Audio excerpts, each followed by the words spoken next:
Buenas noches, estimados ingenieros y colegas presentes. El día de hoy compartiré un resumen del artículo de Marwan Mehta. Mi nombre es Yanina Vilcasmitma. Comencemos. Mejorar la productividad mediante el muestreo del trabajo, aplicando claves para los principios de excelencia en diferentes entornos empresariales. ¿Cómo obtenemos la excelencia operativa y de procesos a través de la adaptación del Lean Six Sigma en las operaciones? Eso depende de que cada empleado utilice toda su jornada laboral para brindar un trabajo de valor agregado que el cliente considere como tal. El Lean Six Sigma requiere equilibrar todas las operaciones de un proceso para que cada una tenga un contenido de trabajo cíclico cercano al tiempo disponible por unidad, para el cual fue diseñado. El tiempo disponible por unidad es el intervalo de tiempo en el que un cliente desea obtener un resultado. Sobre el estudio, al equilibrar procesos con múltiples actividades, se realizan estudios de tiempo mediante cronómetros para determinar los tiempos de actividad de las operaciones. Sin embargo, al aplicar principios de excelencia operativa y de procesos en procesos no manufactureros, como almacenes, la atención médica, oficinas y otros, no resulta práctico realizar estudios cronometrados. Para garantizar la productividad de todos los empleados en estas empresas, el muestreo de trabajo es una excelente manera de evaluar el tiempo que un individuo dedica a diversas actividades, lo que ayuda a determinar si las operaciones se llevan a cabo de manera eficiente. El muestreo de trabajo permite estimar la proporción de tiempo que una persona dedica a tareas laborables específicas, como una fracción de tiempo total en el trabajo.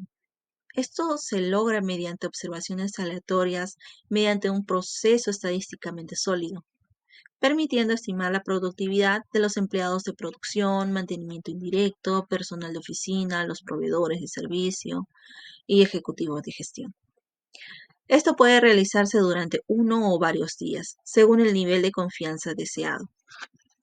Como todas las iniciativas, es recomendable comenzar el ejercicio de muestreo de trabajo definiendo primero su objetivo.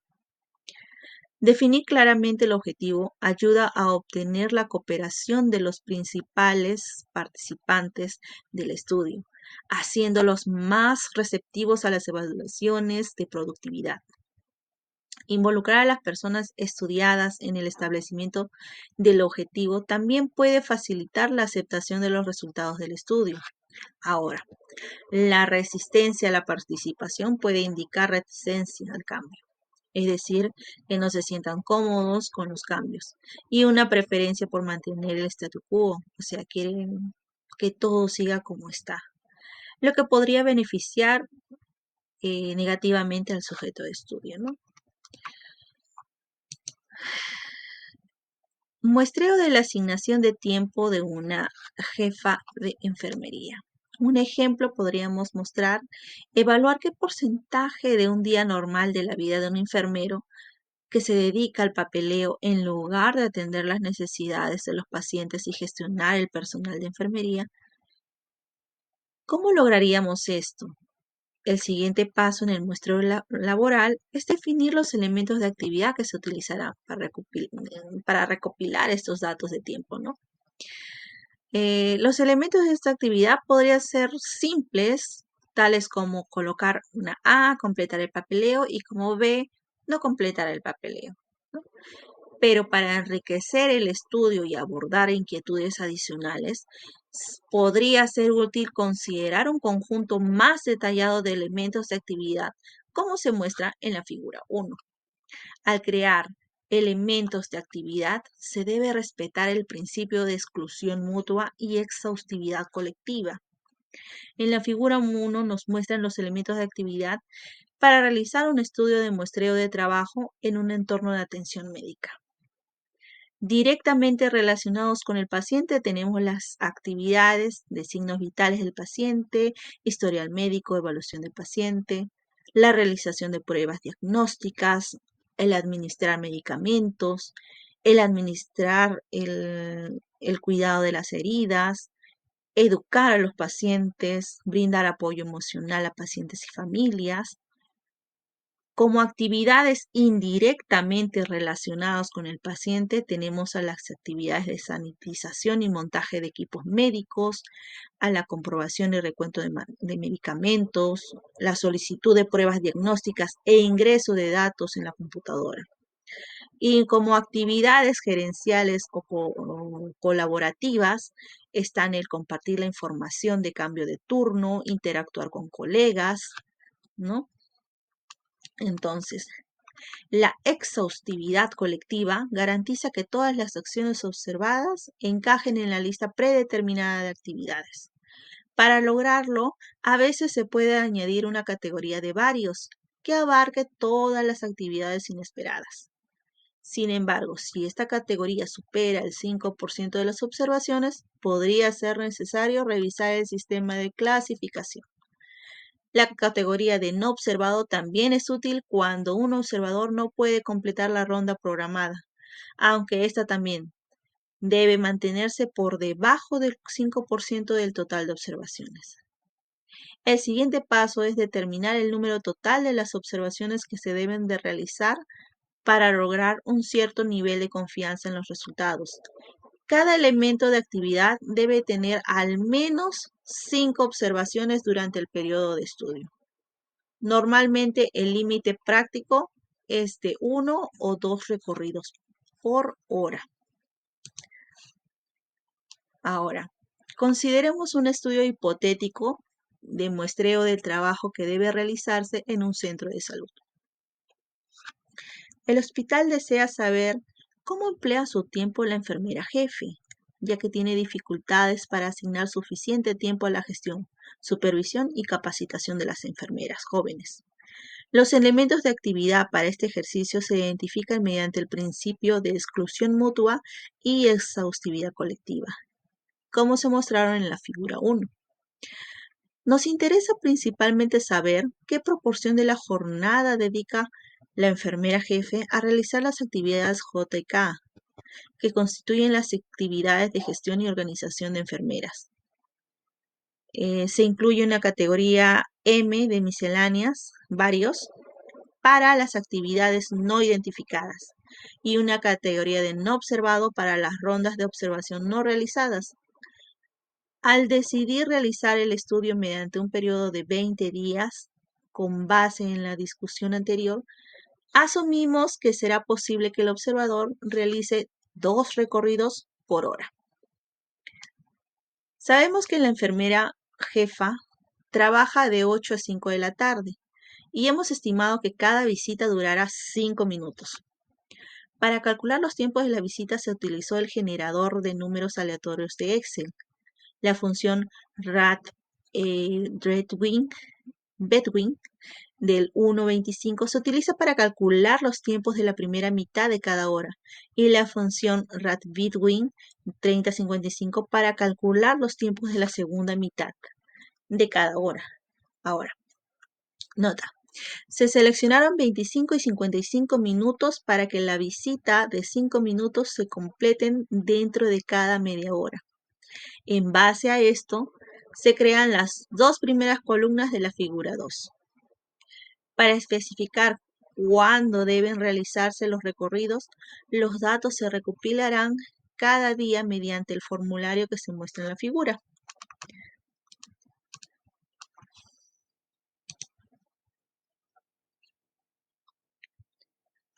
Después de recopilar los datos durante 20 días, los elementos se calculan como se muestran en la figura 3, con base en 16 recorridos diarios, que nos mostró aquí en la figura 2. ¿No? Entonces, realizaremos un total de 320 recorridos durante 20 días. Para poder comprender fácilmente los resultados del estudio, se puede observar el histograma en la figura 4, donde se muestran todas las actividades de la enfermera, ¿no? Aquí, y el porcentaje que salió de acuerdo a su evaluación del Excel, ¿no? Ahora, detalle importante. Para calcular los límites de confianza de las observaciones del estudio, necesitaremos encontrar el error de muestreo para cada elemento de actividad, que se debe estimar utilizando la distribución binomial. Si P es la proporción de observaciones y N es el número total de observaciones, los límites de confianza se pueden calcular hallando el factor de error y luego sumándolo y restándolo de la proporción observada P. Esto se muestra en la siguiente fórmula. Aquí, K es una constante estadística derivada de la regla empírica de la estadística, que establece que para un nivel de confianza del 90%, K va a ser igual a 1,64 y para un nivel de confianza del 95%, K sería 1,96. En la mayoría de las aplicaciones prácticas, un nivel de confianza del 95% se considera suficiente. El valor de K es igual a 1,96, significa que el 95% de la distribución normal se encuentra dentro del más o menos 1,96 desviaciones estándar de la media. Como se mencionó anteriormente, para garantizar la validez estadística, cada elemento de actividad debe tener al menos 5 observaciones. Si un elemento de actividad tiene menos de 5 observaciones, debe combinarse con elementos similares para cumplir con el requisito. Como resultados, en base a los hallazgos del estudio presentados en la figura 5 y resumidos utilizando los principios analizados anteriormente, la figura 6 destaca las áreas claves de interés que son más importantes para el estudio brindando información sobre cómo la enfermera principal asigna su tiempo. Dedica entre el 46 y 57% de su tiempo a actividades directamente relacionadas con los pacientes. Gasta el 15 a 24% en atención indirecta del paciente. Y destina solo un 11 a 19% de su tiempo a gestionar otras tareas. Como dato importante, los factores de error oscilan entre 3,9 y 5,5%. Para reducir el factor de error por debajo del 3% deseado, se debe aumentar el tamaño de la muestra. Esto se puede lograr utilizando la ecuación de límites de confianza descritas anteriormente, con P como la proporción del tiempo dedicado a la atención de otras enfermeras y utilizando la fórmula a continuación, ¿no? Sustituyendo EF como 3%, obtenemos la ecuación de esta manera. Aquí el valor de P se toma como 0,15 como la proporción para gestionar a otras enfermeras según los resultados que se muestran aquí en la figura 6. Entonces, resolviendo N, obtenemos que nos sale con 544, que va a ser nuestro tamaño de muestra. Entonces, 544 entre la base de 16 nos va a salir 34. Por lo tanto, tendremos que aumentar el número de días para el estudio, que era antes 20, a 34 días para reducir este factor de error al 3%. Como conclusión, cuando el muestreo de trabajo se utiliza de forma transparente y con la cooperación de los sujetos, el muestreo de trabajo puede ser un método muy valioso para controlar los costos laborales indirectos, que a menudo son difíciles de gestionar, debido a la dificultad de rastrear con precisión el tiempo empleado por el personal indirecto. A la vez, este enfoque puede erosionar y disminuir la eficacia de la herramienta al no contar con la participación directa de la persona estudiada.